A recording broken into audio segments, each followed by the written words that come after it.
Yeah, man, this is DubSiren TV. How you doing, people? Today, now I'm with founder of Dub Store Record, Mr. 直樹さんです。こんにちは。こんにちは。こんにちは。ありがとうございます。How did you start and how did you run this store?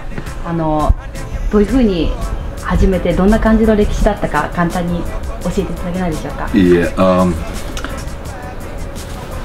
After I finished my high school, I moved to London to look for records, and I stayed there for 2 years.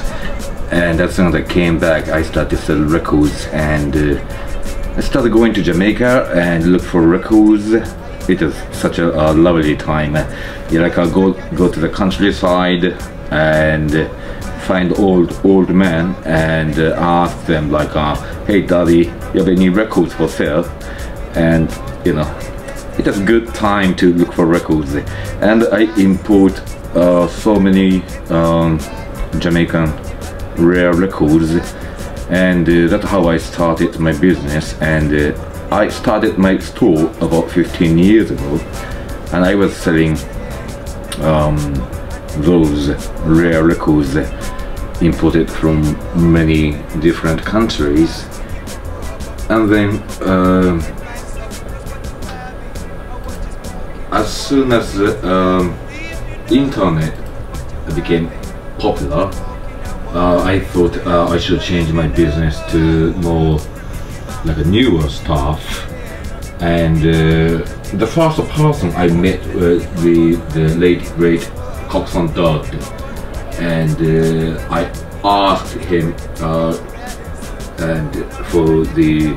to be Japanese agent for Studio One, and he was kind of okay, but I had to make the better relationship with him, and so I started to concentrate on new factory new records, and start to do the distribution, and it went really good. And the big wave of internet came in the early 2000, and then we start to our website, and it went really good, and some of the mobile phone stuff, and then after iPod came out, the vinyl was kind of declining, and then many of the record companies gone out of the business. So I start to make the records by my own, and I really enjoyed pressing records as well, but lots of headache as well. And we just started to do the digital store, and we sell digital now, and I hope that will be very good, and I can keep some of the good archives and the legacy of Jamaican music to the next generations. Wow. Oh my god, he speaks like British English, like perfect. Of course, like Dub Store Record, it's like worldwide, right? He speaks like better than me. Oh my god. Okay. I'm in American 13 years, but okay. So like he said, well, like you said, so the internet was like kind of break of the like business. So you sell digital too. Like how is the ratio for selling a record vinyl and a digital on a Dub Store Record right now? We sell digital, but we still prefer vinyl much more than digital. And I personally, not really. Digital doesn't interest me. It is for the people who likes digital. So digital is kind of nothing. We just started. It's gonna take at least 3 years from now to be popular, and so we just you're trying now, and we still keep the vinyl up, and we also are very hot in selling the top end rare tunes as well, and which get good demand. And so just doing the same thing, and I will do the same thing in the 10 years as well. So when you digitalize vinyl, you have like special way, because the rare records, rare tunes are always on the vinyl. Like, how do you digitalize? Like, yeah, sometimes the producers still have 2-track masters. oh, Then I take it from the masters. Yeah, but it is so much work to take the music out from those masters, because sometimes we have to bake the tape, and it's very takes a long time to search for the tracks. And tapes are usually spliced, so the spliced tape always cut off, so we have to stick it together again and again, and so many things to do. We have to go into the warehouse and and come out like a lot of dust, and it's really a lot of work.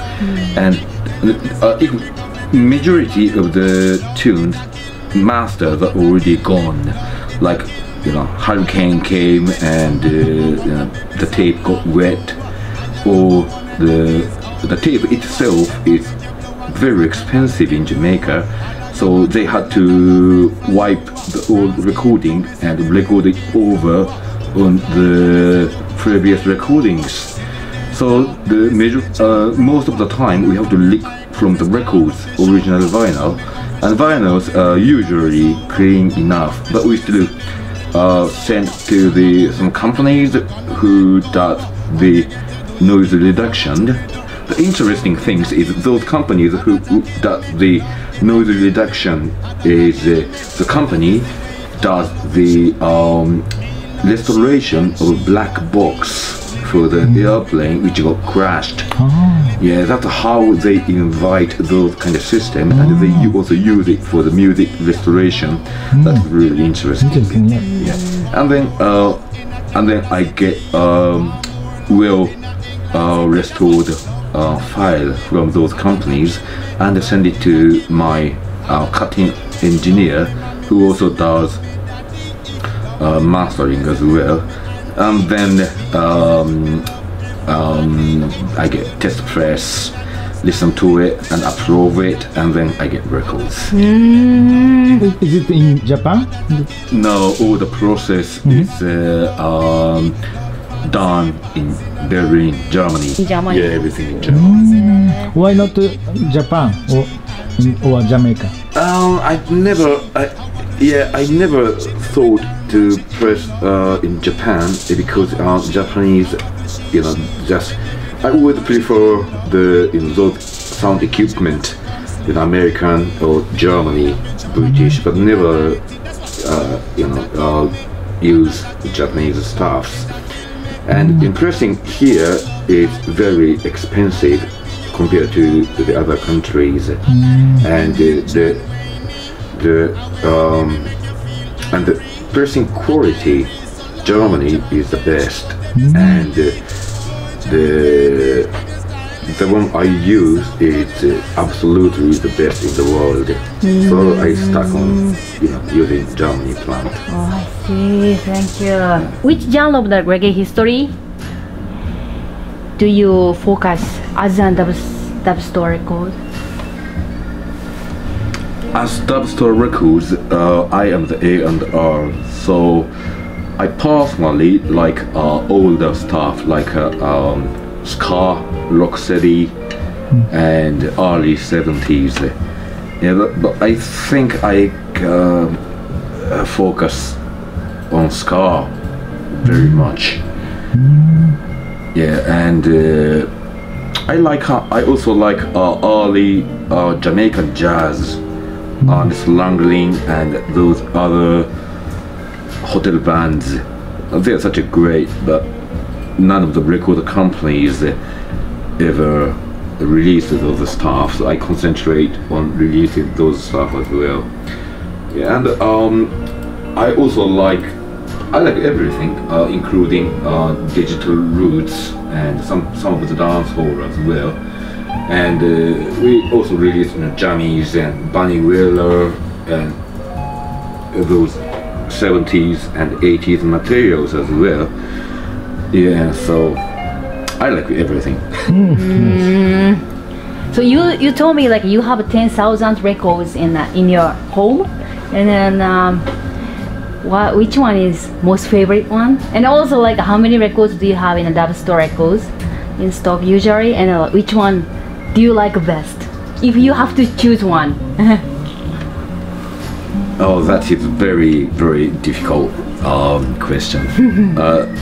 Yeah, the records I have at my home is like the history of myself, or like, you know, I can trace back all of my memories from looking through those records, and so yeah, I'm happy with it.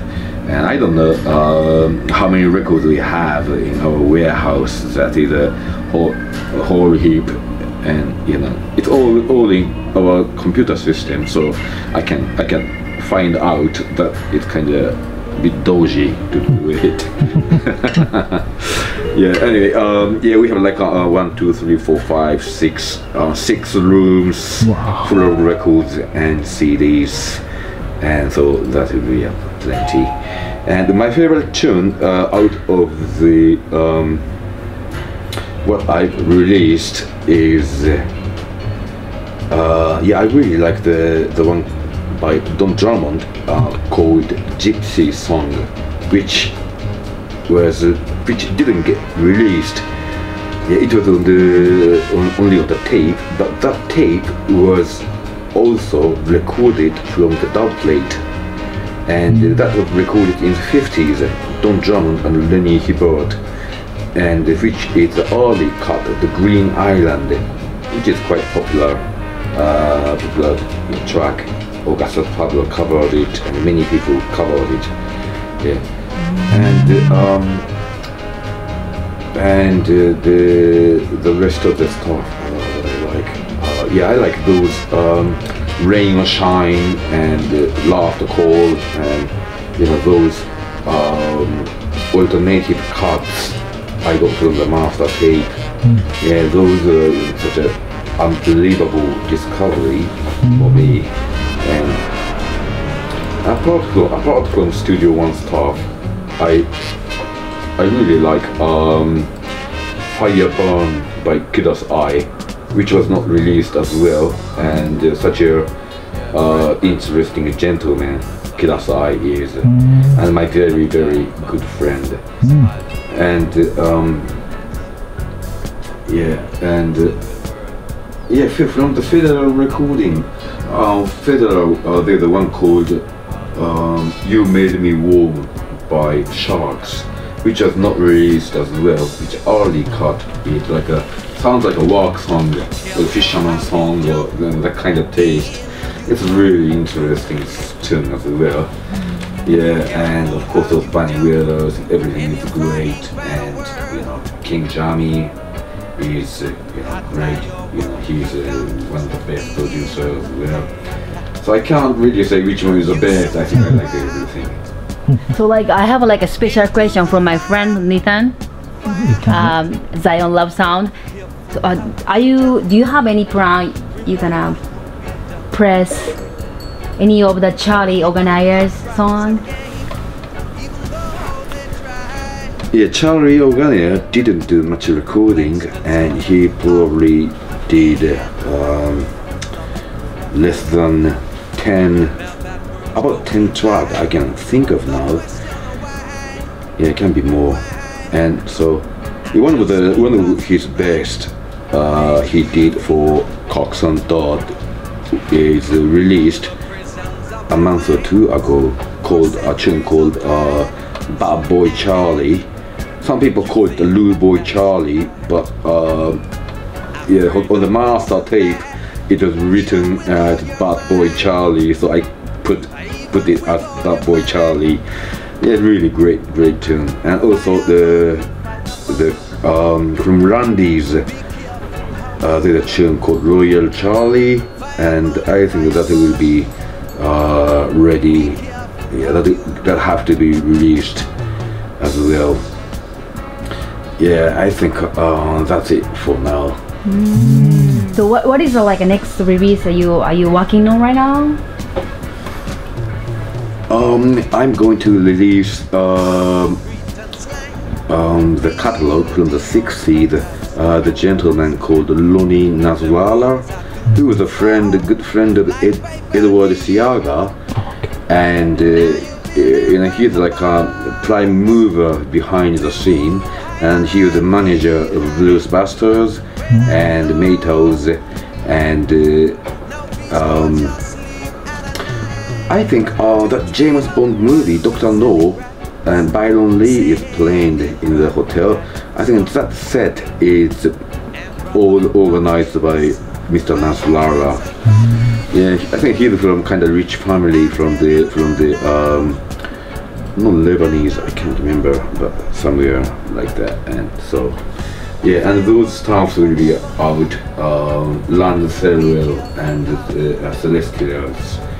Yeah, which is really interesting, and also some of the family man stuff, the Whalers, on Farms and Cobbler, that kind of labels will be out as well, and some small producers stuff too, and more Studio One, and I'm thinking more to release the new tunes as well.